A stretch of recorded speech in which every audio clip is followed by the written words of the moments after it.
Well, guys, after almost a year and a half, Game of Thrones has finally returned, and summer TV has officially begun. Don't change the channel, don't touch that dial. We got it all on UHF. Take off your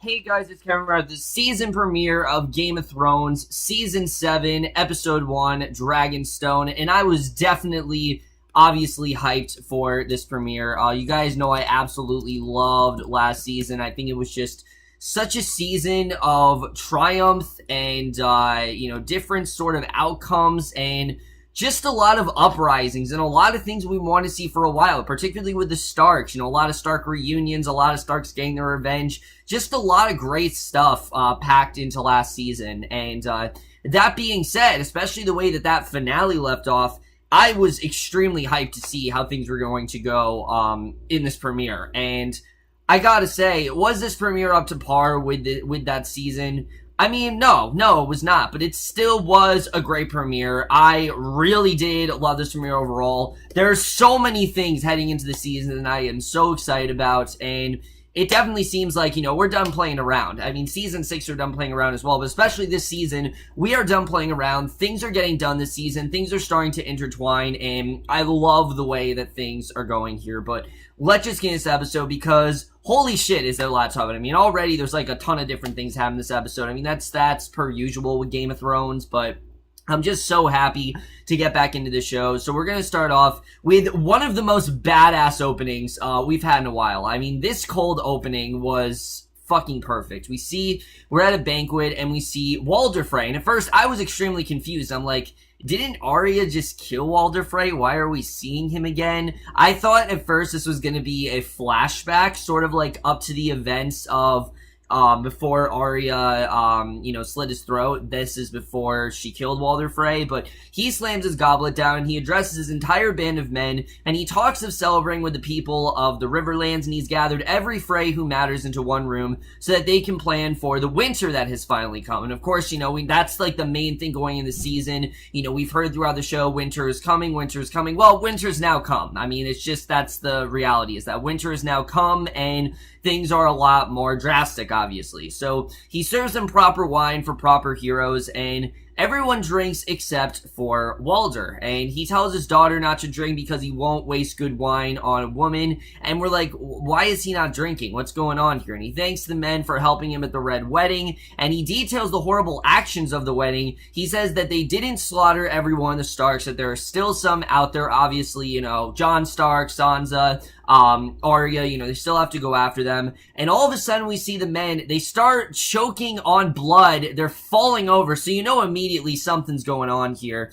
And it's very quickly revealed where Walder Frey, he says, leave one wolf alive and the sheep are never safe. He pulls off his face. It turns out it's actually Arya behind the mask, and she tells Walder's daughter to tell people that the North remembers and that winter has come for House Frey. And that was just such a fantastic way to start things off. I loved everything about that opening, because it's signifying two things. One, Arya's not backing down. I mean, sure, she's taking out Walder Frey, but there's still a lot of stuff that she needs to do. We've known since the beginning, ever since Arya saw the Red Wedding happen, it's really changed her as a person, and she's been going through this arc where she's just gotten more and more tough as things go on, and grown more independence for herself. And especially now, she is essentially carrying out a revenge mission, and I can't wait to see the way this is gonna go. She exits the credits, and it was just such a perfect way to start the episode. It perfectly got us back into this character, and again, it really does show that the Starks are not backing down. I've said this a million times before, but I love to see the Starks finally taking action for what happened to them after that horrible tragedy with the Red Wedding. I love seeing them finally, stake their claim with that. I think it was just such a perfect way to get things started, and definitely was already one of the big highlights of this episode. Another shot that I think perfectly encompasses how much more intense this season is going to be and how much the stakes have really raised. We see a smoke slowly rolls over a land of ice, an army is revealed to be walking within it, and the Night King then rides on his horse with his entire army of walkers behind him. A couple of giants walk with them, and yeah, the White Walkers are in fact well alive. They're going to play a huge role into these next 2 seasons because, well, it's now winter, and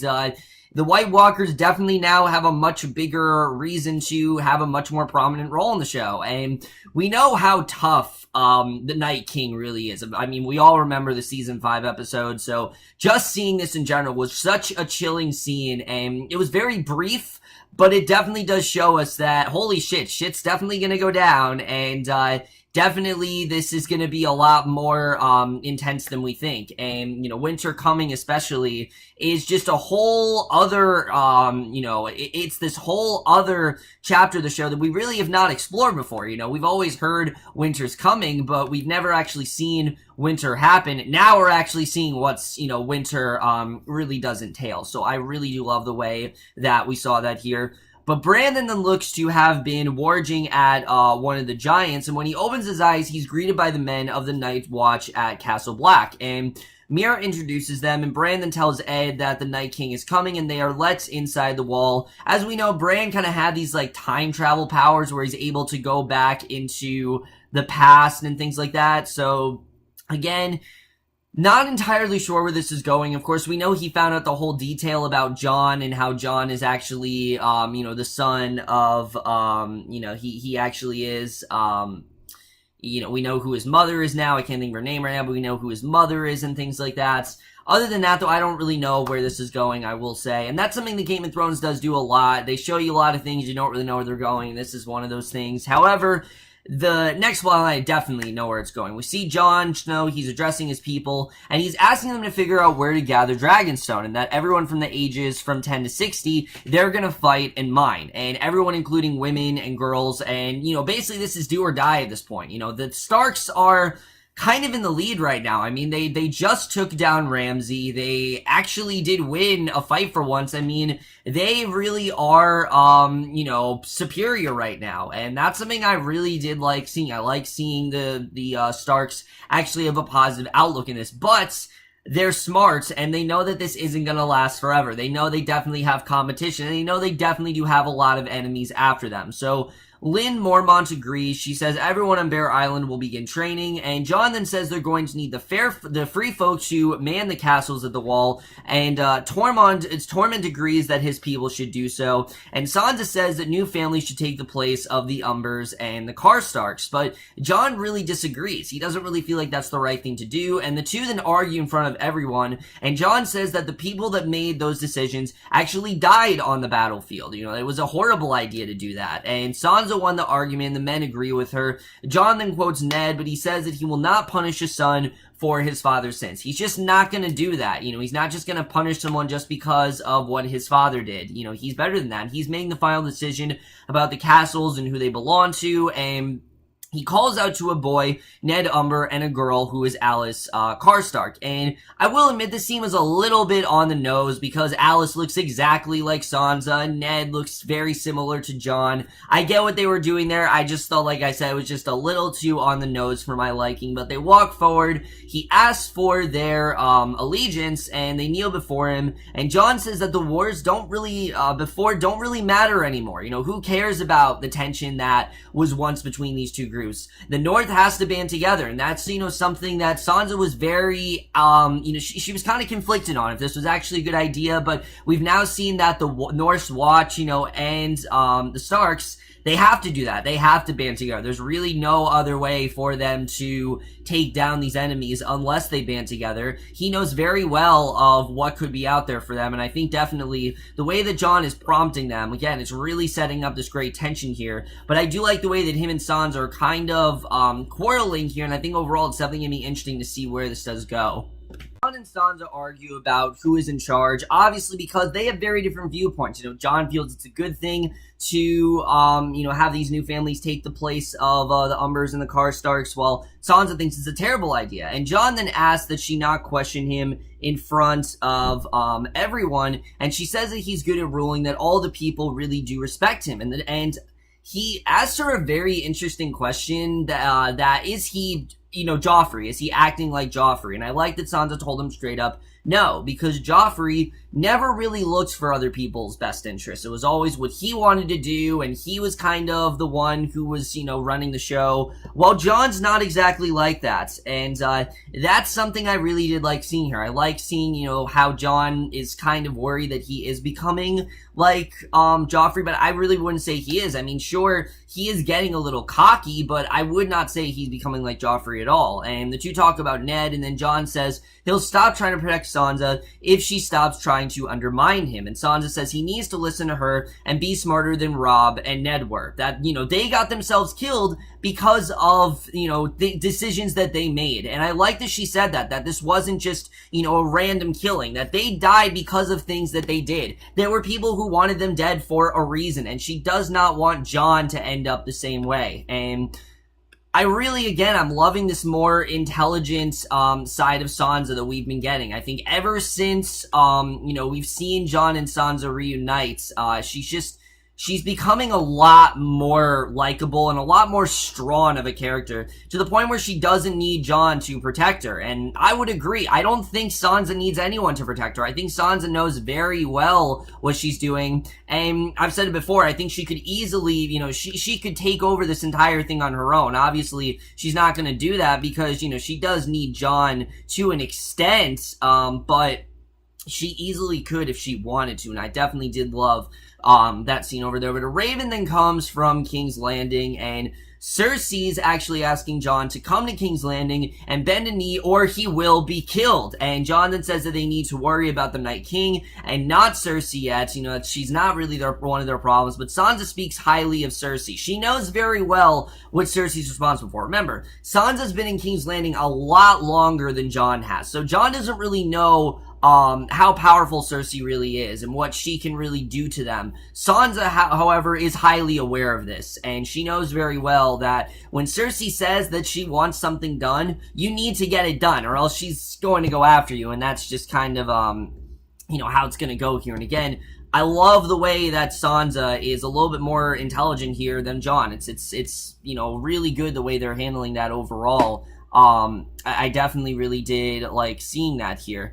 So we then see Cersei actually at King's Landing, and she walks over a giant map of Westeros, and Jaime joins her, and we get this great scene with Cersei and Jaime. And I've said it before, they're really starting to lose hope. She's confident, but at the same time, she is definitely losing hope. And she says that the entire world is theirs, and that they just have to take it. That basically they have everything, and all they have to do is just take it from everyone. And Cersei tells Jaime that Tyrion is sailing with Dany as her hand, and she blames Jaime a bit for letting Tyrion go. That is Jaime's fault, and he says that the boats will land at Dragonstone, and the two talk about all the enemies that they really have to face, and Jaime says that they look like the losing side at the moment, that he doesn't really feel, that they're going to come out of this. He doesn't really feel like they're going to be victorious here, and I would agree. I've said it before, I don't know if Cersei's making it out of the season. I really don't. And especially after this conversation, how powerful, how in control she really is,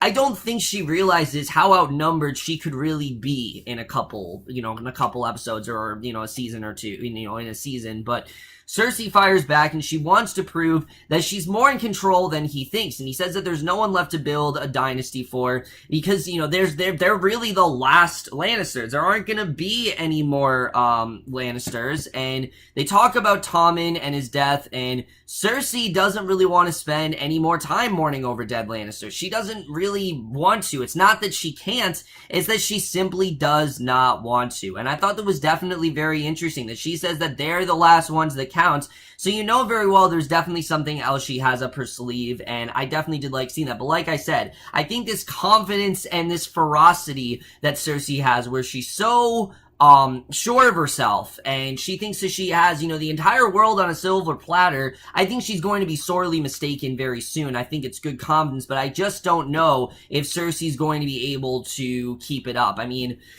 in a way, we're happy for her because we know how low she did stoop last season and how she was able to kind of come out of this here. But at the same time, I mean, she is still a villain, and you don't want Cersei to win. You really don't. And I think Lena Headey's just doing such a great job channeling all kinds of different aspects of the character. And definitely Cersei in general, I don't think is as in control of things as she really thinks she is. So I definitely am interested in seeing really what her whole plan actually is. She then tells Jaime that Euron Greyjoy is actually arriving in King's Landing and that she has made an arrangement for them. And she says that Euron has ships and that he came for a queen. And we've known this before, that Cersei wants to be a queen. She wants to make sure that she does reign superior. And if this is her way of possibly taking that title, I don't know if it's really going to work. I just don't know if that's really going to work out here. But Euron talks to Cersei in the throne room, and he tells him that his family actually turned on him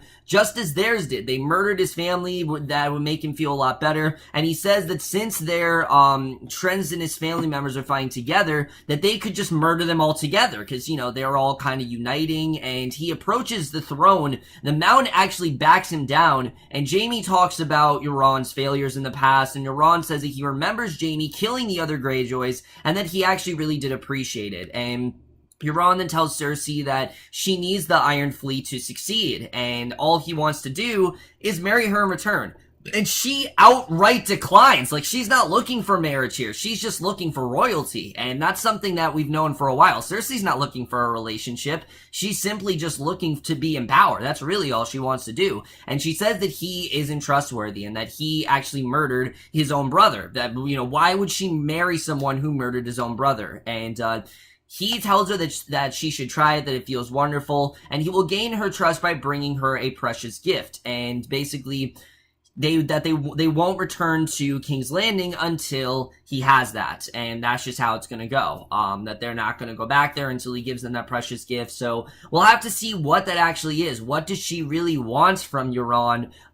Again, we don't really know, and I think definitely this is very interesting to see where we're gonna go with this. I really do love this entire plot overall. I just don't really know what Cersei, you know, where the wheels in her head are thinking. I mean, Cersei's just someone who constantly is changing up things and constantly wants to be in power and just comes up with these just out of this world ideas and these like catastrophic plans. So who knows what Cersei really could be thinking of this time. We'll have to see. But we then see at the Citadel, we of course know that we left off with Sam. He found that library and he's now a librarian there. And we see he's really not having a great day. He's stacking books on a shelf, doing chores around the Citadel, including cleaning bedpans of the old maesters. And this was not the training that he really had in mind. And I like that they played this for laughs. You know, Game of Thrones is a show that, yes, obviously it is very epic, but sometimes it can be a lot of fun. And I like what they did with Sam here. He continues to stack books, serving slop. He's cleaning bedpans and gag over and over again, and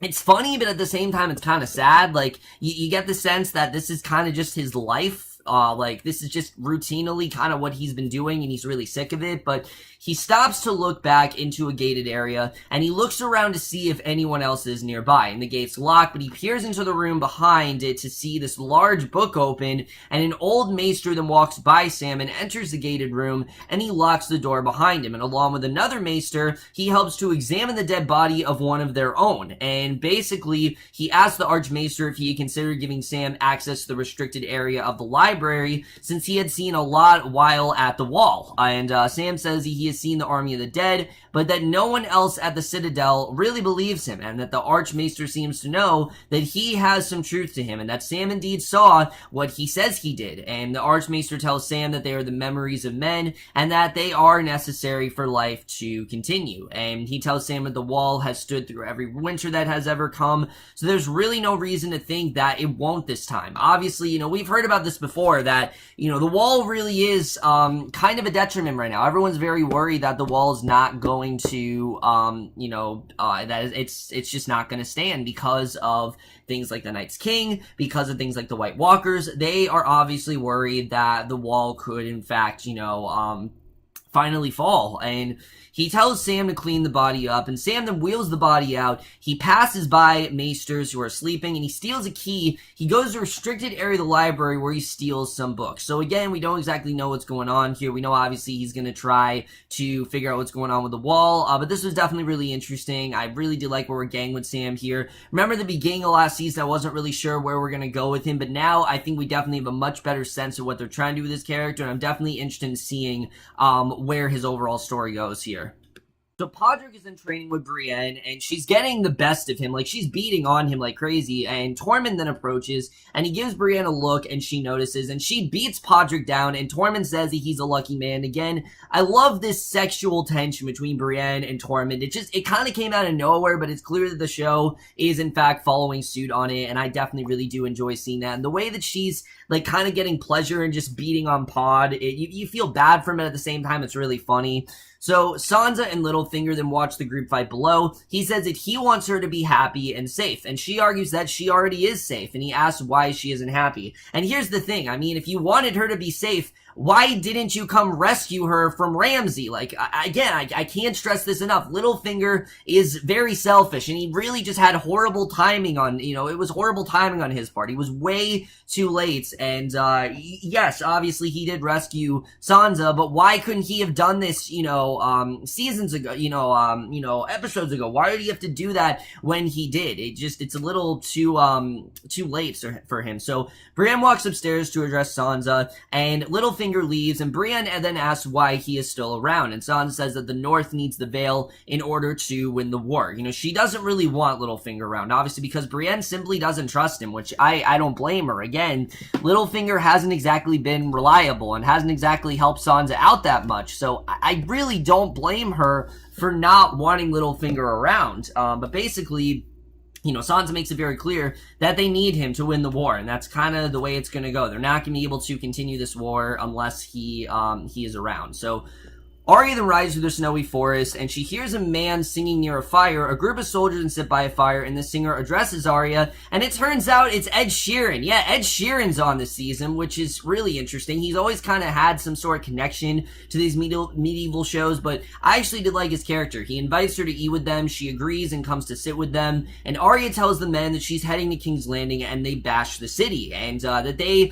they're making fun of King's Landing, saying that it's just a bunch of high-ups, and that they're really, there's nothing wrong with it, there's all kinds of things with them, and she examines all of their swords, and they call King's Landing that it's the worst place in the world to possibly be. And I would agree. I said this last season, the worst place to be right now is King's Landing, because they are so outnumbered, and because they are so expendable. Jaime and Cersei, that's it. After them, that is it. There are no more Lannisters in King's Landing. If anyone takes either of them down, then the Lannisters will cease to exist, and that's kind of going to be it. And they were sent to keep the peace in the Riverlands, and the men gave her the first of the food, and they go on to explain that being a soldier isn't glorious, and that their lives haven't really been such. They haven't really been all that great, and all the men in the group seem incredibly kind, and Arya tells them honestly that she's going to King's Landing to kill Cersei, and everyone starts laughing, thinking that she's just joking around, and she jokes around too,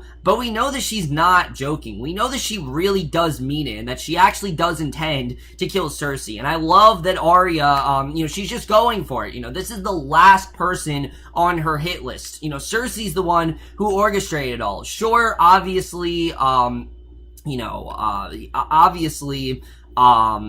Walder Frey was definitely a big part of it, but Cersei's the one who orchestrated the entire thing, and obviously, Arya will do whatever she can to make sure that she is dead, and I love the way that that's going. I think that definitely is going to be very interesting, but we then see someone who used to be with Arya, of course, that being the Hound, and he rides with a brotherhood without banners, and Thorne says that the Hound is a grouch and asks why he's always in foul mood, and the men then stop in an old barn house where they will stay for the night, and the Hound says that something about the situation just doesn't feel right, and they enter the abandoned house, they begin to search it. The Hound sees skeletons of the former residents in the corner of the bed, and Beric says that they were starving, and the father likely killed his little girl and himself just so that they could end their suffering. No other reason. He just did it so that way they could end their suffering together, which is just really fucked up. But the Hound then asks Beric why the Lord of the Light continues to bring him back, since there's nothing special about him. Remember, we thought the Hound was dead. I mean, he was left near dead in season 4, and we thought that he very well did die.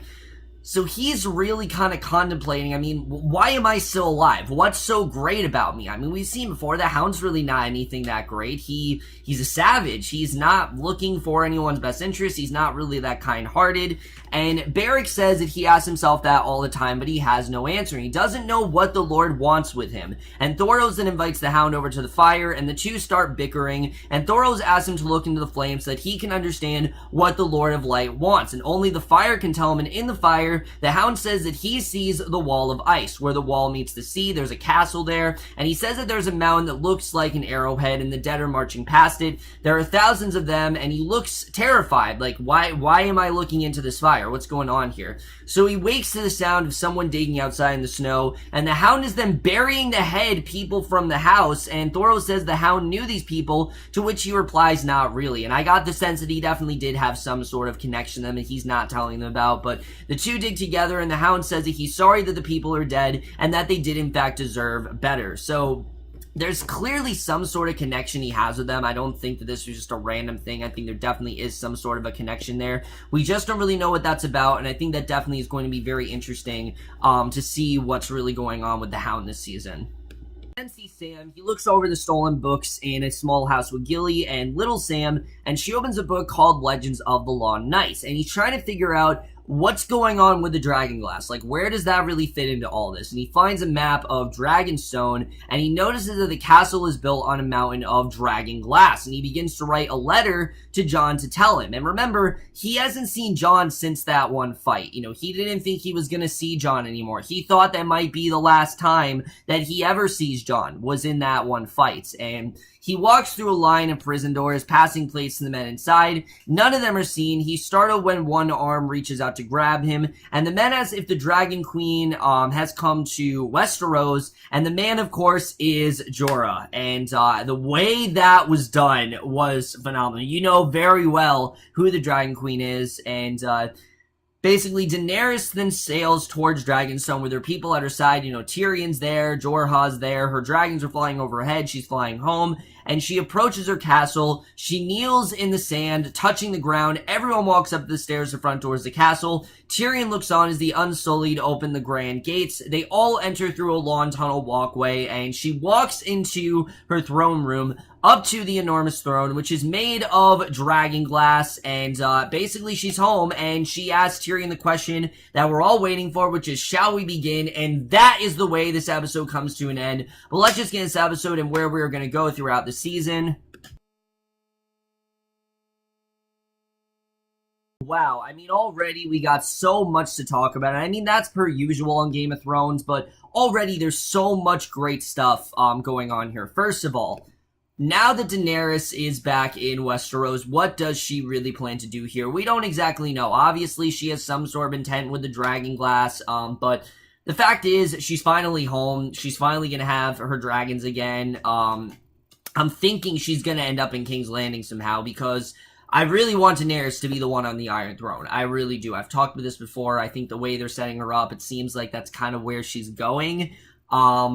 But I don't know. I mean, I don't really know where we are headed with Daenerys, and I like that. I like it's very intriguing. I like that we don't exactly know what she's going to do now that she's home. You know, she's finally gotten where she is. It's kind of like the now what sort of thing. You know, she's gotten where she's wanted to be. What does she do now? I think it's definitely going to be very interesting to see how that does, in fact, play out here. But also Sam and Gilly's connection. Now, you know, Sam, he has this intel about the Dragonglass, and he's going to, you know, send a letter to Jon about it, and Jon's probably going to find out. So everything is starting to intertwine here. Everything is really starting to come together, and that's something that I really do love here. And it makes sense because, you know, this is like the home stretch of the show. So it makes sense why things are starting to, in fact, come together within the show. As far as Arya goes, that is the story that I am probably the most interested in right now, is where we're really headed with Arya. The fact that she outright is telling them that she wants to kill the queen, and obviously she laughed it off because they didn't believe her, but we know that's her intent. I mean, she is on full revenge mode. She will do whatever she can to make sure that she eliminates anyone that was responsible behind the Red Wedding, and The fact that she wants to do this on her own is not the smartest choice, that is for sure. But so far, she's doing a good job. I mean, she was able to just, gut Walder Frey. No one had no help whatsoever. No one really did anything for her. She did all on her own. She poisoned everyone that Walder Frey was associated with. So, yeah, I mean, she's on a rampage, and that's something I really am loving about Arya. People have said that her storyline has been very boring for a while. I don't think that's going to be the case this season. I think this season it's going to be more interesting than it's ever been. I think we're going to get a new and improved Arya Stark, and I can't wait to see where that's going to go, especially the way things did play out here. I can't wait to see where we're really headed with that. As far as Jon and Sansa, I like that they're really clashing here. Jon, he feels that they all need to unite, while Sansa kind of feels like they don't need to, but Sansa also feels like she doesn't really need to be protected, while Jon feels like he constantly needs to protect her. I'm really interested in seeing where this is going to go. I mean, he said it straight out that the wars don't really matter and that they need to band together. But at the same time, is the North really going to stay intact, especially with the Night's King and with all the White Walkers? I mean, we know how powerful of a threat they really have been for Jon and the Night's Watch in the past. So who says that they're not going to be now? Who says that they're going to be easy to take down? I don't see that happening. I think it's going to be harder than ever, and I think that's something that Jon is prepared for, but I think he is kind of hoping that they have a much stronger army, and obviously there are more battles they need to fight. But the main thing you need to concentrate on now is that the Night's King is out there, and definitely he's going to come after the Watch at some point. So we'll have to see the way that really does all go down. As far as Cersei, like I said, I don't know if Cersei's coming out of this season alive. I really don't know. The fact that she thinks that she can do whatever she wants, the fact that she thinks she can just basically just call the shots. Sure, it's a good mentality to have, and maybe it's worked for her up to this point, but I don't know if it's going to continue working for her. I just don't really see that happening. I don't know if Cersei is going to continue to be as successful as she really has been up to this point. I don't really know. We'll have to see the way things really do play out there, but I don't really know how things are going to go for Cersei. I think it's definitely going to be interesting to see the way things do in fact play out for her. What is Euron gonna get her? What is the real present that she wants from him? We don't really know what that's all about, but the thing that is kind of scary is that, again, Cersei and Jaime are the last Lannisters left. If either of them get killed, then that's it. There are no more Lannisters, and I think it'd be interesting if we end this show in this season with all the Lannisters dead. I mean, there wouldn't really be much of a story to tell, but I do think one of them is going to die this season. Jaime or Cersei, they're gonna get it somehow this season. I think it might be Cersei, honestly. I just don't really see her lasting that much longer on the show. The way they're writing her seems like the end, and I know that for most of the characters it's kind of the end, because at this point, guys, it's not really about where we're headed this season, it's where we're headed for the rest of the show. I mean, that's what this premiere really is setting up. It's setting up the rest of the show, because, we got 7 episodes this season, and then I believe 6 next season. So yeah, we're basically setting up the end game here, and my only thing with this episode is that, like I said, I don't really know where the Hound's arc is going, but I think that's kind of the point. I don't think we're really supposed to know where that's going to go. I think that definitely is very interesting overall. How he doesn't really feel like he has a purpose, and he doesn't know why he keeps living. And then Bran, I don't know where that's really headed either. We'll really have to see the way that does play out. Overall, guys, this was a great premiere. I really did love what we did get here. I thought we had some fantastic arcs overall. It definitely was well worth the wait. It perfectly set things into motion. Absolutely going to give the season premiere of Game of Thrones, Season 7, Episode 1, Dragonstone, an A-. So overall, guys, we were the season premiere of Game of Thrones. Let me know what you guys thought of this episode overall. Loved your thoughts on it, guys. I am so excited that the show is back. I cannot tell you how much I have been waiting to talk about the show again, but I am so happy that we are where we are now, because you betcha I am ready to get back into the Game of Thrones mood. Like I said, summer TV has officially started. But that's it for this video. Hope you guys enjoy it. We'll see you guys in my next video, which I know I haven't reviewed Twin Peaks in a while, guys, but I will rectify that very quickly. I have 4 episodes to catch up on, but I will do that very soon, and I will see you guys for that. Okay, bye.